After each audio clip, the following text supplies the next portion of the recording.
तो ठाकुर जी ही एक गोप वेश बालक का धारण करके गए और कहा, रे सुन, ये नौका ऐसे नहीं निकलेगी, अगर तुझे नौका निकालना है तो देखो वो संत भगवान बैठे उस वृक्ष के नीचे, सनातन गोस्वामी जी के लिए कहा, वहां जा दंडवत कर, कुछ मनौती मान तो नौका निकल जाएगी, हम तुमको पक्की सलाह देते हैं। अब वो शिष्य, और ये कौन बालक, वही है ठाकुर जी पटार है, नाव रोका और भेज रहे हैं। राधा वल्लभ श्री हरिवंश। तो आइए पूज्य श्री प्रेमानंद जी महाराज के मुख से आज एक महान भक्त श्री सनातन गोस्वामी जी की कथा सुनते हैं। एक दिव्य लीला स्फुरित हुई, देखा कि बहुत से गोप सखाओं के साथ श्री लालजू महाराज खेल रहे हैं। बहुत ही सुंदर श्यामंग कांति है, मंद मंद मुस्कुराते हुए तिरछी चितवन से श्री सनातन जी की तरफ देख रहे हैं। विवश होकर भाग पड़े उनको हृदय से लगाने के लिए। जो ही नजदीक पहुंचकर हृदय लगाने की चेष्टा की तो अंतर्धान हो गए। आप भाव विभोर होकर विलाप करने लगे, क्रंदन करने लगे, अश्रुपात करने लगे। इतनी शिथिलता हुई कि थोड़ी देर के लिए नींद सी आई, एक झपकी सी आई, तो देखा वही श्यामल गोप बालक जो प्रगट में दिखाई दी थी लीला, वही स्वप्न में देखा। और वो कह रहा है, तुम मुझसे मिलना चाहते हो? मैं मथुरा में श्री परशुराम जी चतुर्वेदी के घर में रह रहा हूं, अब तुम मुझको अपने साथ ले लो, वहां जाओ और वहां से मुझको अपने साथ ले लो। तत्काल ही सनातन जी की वो निद्रा टूटी। आप प्रातः काल होते ही मधुकरी के निमित्त श्री परशुराम जी चौबे के आवास स्थान पर पहुंचे। वहां आपको उस बालक का श्री ठाकुर श्री मदन मोहन के रूप में दर्शन हुआ। जब उस घर में पहुंचे तो सुंदर सिंहासन पे श्री मदन मोहन ठाकुर जी विराजमान थे। जे ही दृष्टि की तो वही बालक जो महावन में गोप सखाओं के साथ खेलते देखा, जो स्वप्न में आदेश देते देखा, वही देखा कि ठाकुर मदन मोहन जी के रूप में वो विराजमान है। ओहो, ये तो ठाकुर मदन मोहन जी हमारे साथ ऐसी लीला कर रहे थे।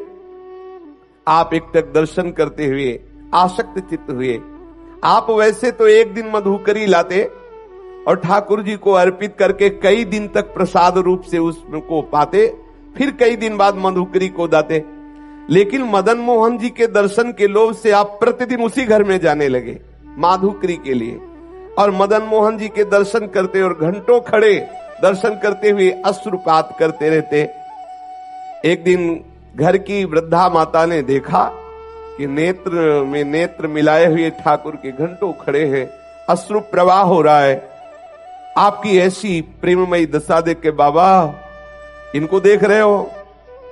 बाबा इनको मत देखो, ये सर्वनाश कर देते हैं, बहुत वैसे ठाकुर हैं। उस मैया ने कहा।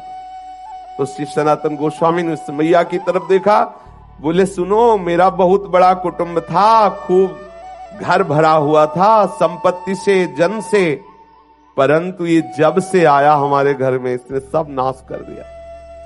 मेरा परिवार मिट गया, मेरी सब संपत्ति चली गई, केवल मैं अकेली रह गई। ऐसा ही होता है, अकेला ही रखता है। इसीलिए कल की चर्चा में था, पूज्यपाद श्री रूप गोस्वामी जी कहते हैं कि अगर अपने परिवार से मोह ममता हो तो श्री राधा गोविंद देव जी से आंख मत मिलाना। यदि आंख मिला लिया तो किसी काम के नहीं रहोगे।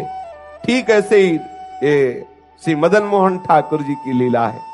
उस मैया ने कहा कि सब कुछ नष्ट हो गया जब से आया है, केवल मैं अकेली रह गई हूं।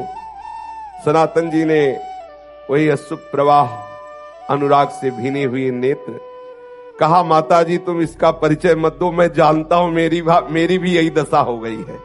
जब से इसने नजर की तब से सब नाश हो गया। और क्या, राजमंत्री थे, नजर हुई, कहां पहुंचा दिया, एक गुदड़ी करवा और भाव में मगन। ये विनोद है महापुरुषों का। समस्त मलिनता माया की जो हमें घेरे हुए है, जब ठाकुर का कृपा कटाक्ष होता है तो उससे बिलक करके अपनी लीला में प्रवेश दे देते हैं, जो चिदानंदमयी है, जो एक रस लीला है। ये परिवर्तनशील जगत की मोह ममता का नाश एकमात्र इनकी कृपा की ओर से होता है। जब से इनसे प्रीति की तब से मेरा सर्वनाश हो गया। श्री सनातन जी ने कहा, इसलिए नाश का अब तो कोई भय रहा नहीं, कोई बचा ही नहीं तो क्या भय है। मेरे निकट जो भी था अब वर्तमान में कुछ नहीं रह गया है, ये इसी की नजर का चमत्कार है। वृद्धा ने कहा तो भी तुम इसकी तरफ देख रहे हो, देखो तुम्हें पसंद आ गया क्या? बोले तो पहले से ही हम राजी हैं, इसके नेत्रों में पहले ही बिक चुके हैं। मैं तो वृद्ध हो चली हूं और मैं सोच भी रही थी कि अब इसकी सेवा कौन करेगा मेरे बाद, क्योंकि परिवार में तो कोई बचा नहीं। देखो इससे कोई ये मत समझ लेना कि ठाकुर से प्रेम करोगे तो तुम्हारा परिवार नष्ट हो जाएगा, ऐसा नहीं। इसका आंतरिक रहस्य है। जब से मदन मोहन जी पधारे तो एक एक करके अपने धाम भेज दिया, अपनी नित्य लीला में सम्मिलित, जो बड़े बड़े योगियों के लिए दुर्लभ है। ठाकुर मदन मोहन पधारे उस चौबे जी के घर तो सबको अपनी दिव्य लीला में प्रवेश दे दिया। लौकिक धन हटा करके चिदानंद वस्तु प्रदान की। हमारी पार्थिव बुद्धि कहीं ऐसा न सोच बैठे कि ठाकुर से जुड़ने का मतलब है संकट विपत्तियां, ऐसा नहीं। जो प्रभु के चरणों में अपने चित्त को लगा देता है तो बिना अन्य साधन के भी प्रभु उसको स्वीकार कर लेते हैं और अपने दिव्य धाम, दिव्य स्वरूप, दिव्य लीलाओं में प्रवेश दे देते हैं। यहां से हटा देते हैं ये जो माइक लीला है, जन्म मृत्यु दुखद भयावह, इससे हटाकर जहां कोई भय नहीं, महासुख है, वहां पहुंचा देते हैं। वृद्धा ने कहा बाबा मैं तो वृद्ध हो चली हूं, था मेरी यही अभिलाषा है, इनको कोई न कोई ले जाएगा ही, मेरे से पूजा सेवा बनेगी नहीं और मैं भी ऊब गई हूं, इससे हमें कोई लाभ प्राप्त हुआ नहीं। क्योंकि वो बाह्य दृष्टि से विनोद में बोल रही कि अब अगर इन लाभ प्राप्त होता तो कम से कम नाती पनाती ही होते, इसकी सेवा कोई नहीं बचा, मैं ही अकेले बची हूं। और ये ऐसा ही करते हैं।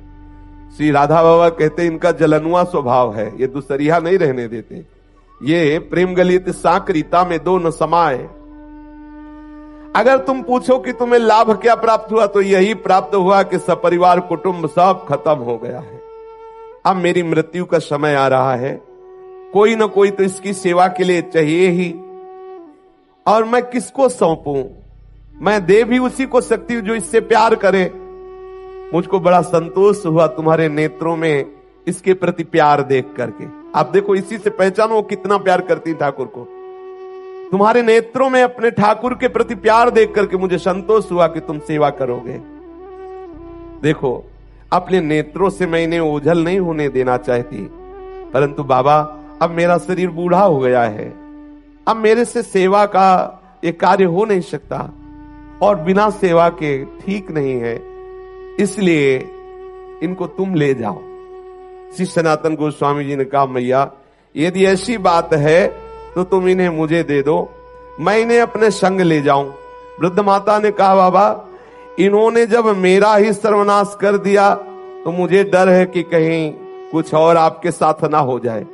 बाबा ने कहा कि मैया हानि वाला कुछ रह ही नहीं गया है हमारे पास, जिससे हानि होगी वो कुछ रह ही नहीं गया है, क्योंकि इन्होंने मेरा तो पहले ही सर्वस्व छीन लिया है। अब एक शरीर में लंगोटी है, ये गुदड़ी है, ये करवा है, जब चाहे तब छीन ले, इसका मुझे कोई भय नहीं है। बाबा श्री सनातन गोस्वामी जी श्री ठाकुर मदन मोहन जी को अनन्य भाव से, वो तो अंदर का जो प्रेम है उसी को देख करके तो ठाकुर ने आकर्षण किया है। वृद्धा माता जी अश्रु प्रवाहित होकर के ठाकुर जी को हृदय से बार बार लगा करके श्री सनातन गोस्वामी जी को दी। सनातन गोस्वामी अत्यंत प्रसन्न होकर मानो महानिधि है भी महानिधि, अब जिनको ऐसे ठाकुर लाडले प्राप्त हुए हो सोचो उनको कितना सुख। सनातन जी बहुत प्रसन्न मुद्रा में ठाकुर जी को हृदय से लगाकर श्रीधाम वृंदावन में ले आए और आदित्य टीला में श्री ठाकुर जी महाराज को विराजमान, ये जो लाल पत्थर का मंदिर है टीले पे, इसे आदित्य टीला कहते हैं। उनकी पर्णकुटी वहीं थी, वहीं ठाकुर जी को विराजमान किया। सनातन जी की दिनचर्या में उदर पोषण के लिए माधुकरी वृत्ति ही थी। एक दिन ले आते, कई दिन प्रयोग करते, परंतु अब कुटिया में ठाकुर जी पधारे। अब श्री सनातन जी श्री ठाकुर जी के भोग के लिए आटा मांग के लाते और उपला बिन लेते और उसी आटे का गोला बनाकर उपला में पका लेते और ठाकुर जी को अर्पित करते और वही प्रसाद पाते। वैसे तो कई कई दिन तक माँ धुकरी का भोग लगा के पाते, लेकिन जब से ठाकुर मदन मोहन आए तो रोज आटा लाते और उसी का बाटी बनाकर ठाकुर को अर्पित करते।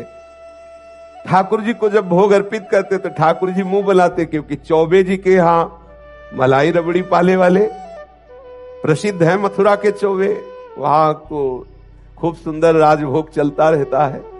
आज भी है, शाम के भांग छानेंगे फिर उनका प्रसाद देखो शाम वाला। उनके लीवर की अलग से रचना है, वो मतलब सबके पचले की बात नहीं, वो अलग होता है, भगवान बना के भेजते हैं वैसा। हमने तो सुना है, देखा तो है नहीं कि 2-2.5 किलो रबड़ी कोई ज्यादा नहीं है, ऐसा सुना है कि ऐसा हाँ ऐसा सुना है कि वो जब भांग छली होती ना 2-2.5 किलो ऐसा हमने सुना। तो ठाकुर जी रबड़ी छानने वाले, अभी यहां सूखी बाटी उसमें नमक भी नहीं, अब कुछ कह नहीं सकते लेकिन मुंह बुलाते ठाकुर जी, जो ही ऐसे बाटी रखते ठाकुर। एक दिन हिम्मत करके ठाकुर जी, देख लो ये प्रेम का बल, जैसे कोई बच्चा डरता है ना बड़ों से, ऐसे ठाकुर जी डरते थे श्री सनातन गोस्वामी से। थोड़ा डरते हुए कहा, बाबा ये सूखी बाटी गले से उतरती नहीं है, आप ये जली जली बाटी हमको भोग लगाते हो, हमारा उधर भी काम नहीं कर रहा हो, गले से सरकती नहीं है। अरे इतना नमक तो डाल दिया कर, इतना नमक डाल दिया कर। श्री मदन मोहन जी के मुख से सुनकर के सनातन जी मुस्कुराए और बोले, देखो हमें महाप्रभु ने आदेश किया है कि वृंदावन वैराग्य से रहना। अब मैं समझ गया कि आप मुझे फिर फंसाना चाहते हो, चटोरा स्वभाव है आपका, वैसे ही बाल्यपन से चटोरा स्वभाव। कभी यशोदा मैया के द्वारा दिए हुए माखन से तृप्त नहीं होते थे, जब तक 10-20 घरों से गोपियों के यहां जाकर के बाल लीला करके 10-20 घरों से नहीं पाते। तो हमें पहले से पता है आपकी चटोरा स्वभाव है, और वैसे भी चौबे जी के यहां भोग लगता रहा, लेकिन ये बात समझ लो कि यहां ये व्यवस्था नहीं हो पाएगी। आज आप कह रहे हो कि थोड़ा सा नमक मांग के लाना, फिर कहोगे बाबा नमक तो हो गया, अगर थोड़ा घी में डुबो के तो गला सीज जाएगा, फिर कहोगे बाबा थोड़ा मीठा बूरा मिला दो, तो हम इसी चक्कर में कहां तक व्यवस्था करेंगे। कभी तुम घी कहोगे, कभी बूरा कहोगे, तो इसलिए महाराज मैं तो महाप्रभु की आज्ञा के अनुसार ही रहूंगा वैराग्य से। और आप ये जो मांगे रख रहे हो, ये मांग आप अपना चाहो तो पूर्ण कर लो, हमारी तरफ से व्यवस्था होने वाली नहीं है, मैं वैराग्य पूर्ण ही रहूंगा। श्री सनातन गोस्वामी जी से ऐसा ठाकुर जी ने उत्तर सुना, तो उन्होंने कहा तुम फिर मुझे आदेश देते हो कि मैं अपनी व्यवस्था कर लूं। ठाकुर जी ने हाँ बोले, आप व्यवस्था अपनी कर लो, हमें कोई परेशानी नहीं है। ठाकुर जी प्रसन्न हो गए, ठीक है आप वैराग्य से रहो, हम व्यवस्था कर लेते हैं। श्री सनातन गोस्वामी जी ने श्री ठाकुर मदन मोहन जी को कह दिया कि आप अपनी व्यवस्था कर लीजिए। तो उसी समय मुल्तान देशवासी कोई रामदास जी नाम के जो एक कपूर परिवार के विशाल नौका में विविध रत्नों और सैंधव नमक, काबुल के मेवा इत्यादि भरी हुई, वैसे पहले यमुना जी से ही व्यापार आदि के लिए नौका यात्रा के द्वारा आना जाना होता था। तो वो आगरा जा रहे थे, जिसमें मेवा भरी हुई थी, सेंधा नमक भी था और विविध प्रकार के रत्न भी थे। बहुत बड़ी नौका थी, जिसे नरवाहन जी के चरित्र में आता कि 600 सैनिक तो उस जैनी की नौका की व्यवस्था में थे, और बहुत सा वो व्यापार की सामग्री लिए। तो मतलब कोई ऐसी नौका नहीं कि 10-5 लोग बैठे हों, ऐसी नहीं, विशाल नौकाएं और उसमें संपत्ति। जब ठाकुर जी से कहा आप अपनी व्यवस्था कर लो, तो यही नीचे ही यमुना जी बहती थी, जहां से आज परिक्रमा मार्ग है। क्योंकि यमुना जी के समीप ही आदित्य टीला, वो आज भी जो लाल पत्थर का मंदिर, तो जो परिक्रमा मार्ग है यमुना प्रवाह उस समय, क्योंकि ऐसा प्रसंग आता है कि वहां से घड़ा लेकर के सीधे ही यमुना जी में कूदा चोर, ऐसी कथा आती है। तो मतलब समीप ही यमुना जी थी, वहां ही आके नौका रुक गई। अब बहुत प्रयास किया, नौका वहां से चली ही नहीं। अब अनेक प्रयास करने पर जब हार गया, चलने की बात क्या, नौका हिली डुली भी नहीं, क्योंकि ठाकुर जी जजमान पटाना चाहते हैं। अब श्री रामदास जी कपूर परेशान हो गए। तो ठाकुर जी ही एक गोप वेश बालक का धारण करके गए और कहा, रे सुन, ये नौका ऐसे नहीं निकलेगी, अगर तुझे नौका निकालना है तो देखो वो संत भगवान बैठे उस वृक्ष के नीचे, सनातन गोस्वामी जी के लिए कहा, वहां जा दंडवत कर, कुछ मनौती मान तो नौका निकल जाएगी, हम तुमको पक्की सलाह देते हैं। अब वो शिष्य, और ये कौन बालक, वही है ठाकुर जी पटार है, नाव रोका और भेज रहे हैं, पर बिना सनातन जी किया। ये देखो इनका दुलार देखो, ठाकुर कितना अपने जनों को प्यार करते हैं। वैसे ये सबके साहब हैं, लेकिन जो इनकी दास्ता स्वीकार कर लेता है वो ठाकुर अपना साहब उसे बना लेता है। कैसा करुणामय है। नरसिंह मेहता जी के लिए देखो, अपने को सेवक कहा। जब कभी आदेश हो स्वामी निसंकोच होकर आदेश करना, ये सेवक सदैव आपकी सेवा में तत्पर है। श्री द्वारिकाधीश जी ने ऐसा नरसिंह जी के लिए कहा। सबका साहब अपने सेवकों का सेवक बन जाता है, अपने सेवकों को साहब बना लेता है। जाकर के सनातन जी की शरण में उनसे अनुनय विनय करो, तुम्हारी नाव निकल जाएगी। रामदास कपूर तत्काल जिधर उस गोप बालक ने संकेत किया था वहां गए। श्री सनातन गोस्वामी जी बैठे हुए श्री प्रिया प्रीतम के चिंतन में डूबे हुए थे। उसने आकर साष्टांग प्रणाम किया, अश्रुपात करते हुए कहने लगा, मेरी रक्षा करो, मैं एक व्यापारी हूं, मेरी नाव फंस गई, मैंने हर उपाय करके देखा, ब्रजवासियों को बुलाकर निकालने की चेष्टा की, नहीं निकली, आप कृपा कर दो, मैं आपके पास आया हूं किसी ब्रजवासी के कहने पर। ध्यान किया सनातन गोस्वामी जी ने कि कौन ब्रजवासी ने भेजा, पता चला ठाकुर मदन मोहन ने। बोले समझ गए, अच्छा जजमान पटा लिया है।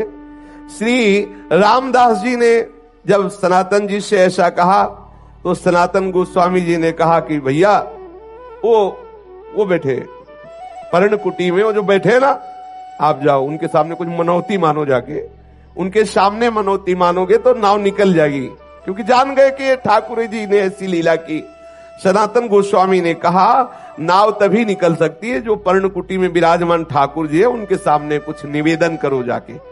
श्री रामदास जी ठाकुर जी मदन मोहन के सामने गए, देखते ही आसक्त हो गए। इतना सुंदर रूप ठाकुर श्री मदन मोहन जी का, और जैसे कोई संकल्प करवा रहा हो, वो कोई चेष्टा नहीं करे, अंदर से आया नौका निकल जाए तो जितने रत्न जितनी मेवा में ये सब बिकने के बाद इससे मंदिर बनवा देंगे और आपके भोग राग की व्यवस्था कर देंगे।